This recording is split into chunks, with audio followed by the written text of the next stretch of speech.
รักกับฉันมันคงไม่ใช่ไหมที่ผ่านมาขอโทษที่ยังมีเหตุผลรักอย่างเดียวไม่พอเพิ่งเข้าใจฝากชีวิตที่ฉันคงไม่ดีสักเท่าฉันจะไม่รักเธอขอให้โชคดี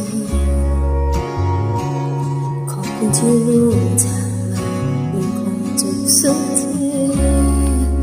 ก็คืนให้เธอหมดแล้วไม่เหลือสักอย่างก็คืนให้ทั้งชีวิตและฝันที่เคยคุยกันไว้ก็คืนให้เธอหมดแล้วไม่เหลืออะไรจะมีแค่เพียงความรักที่ฉันนั้นยังคืนไม่ไหวยังไม่พอ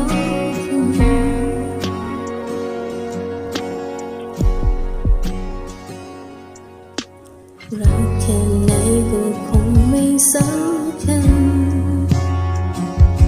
เมื่อความฝันและโลกความจริงไม่ได้เหมือนกันฉันจะไม่รักเธอไว้ก็ขอให้โชคดีขอบคุณที่รู้ทางมันจนสุดทีก็คืนให้เธอหมดแล้วไม่เหลือสักอย่างก็คืนให้ทั้งชีวิตและฝันที่เคยคุยกันไว้ก็คืนให้เธอหมดแล้วไม่เหลืออะไรจะมีแค่เพียงความรักที่ฉันนั้นยังคืนไม่ไหวยังไม่พอคืน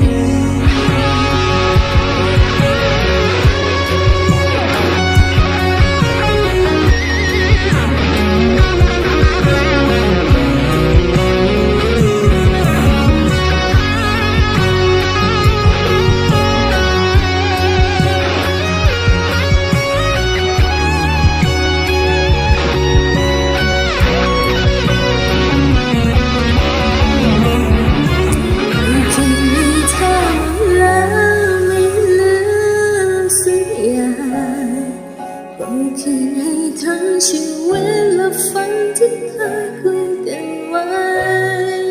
ก็คืนให้เธอหมดแล้วไม่เหลืออะไร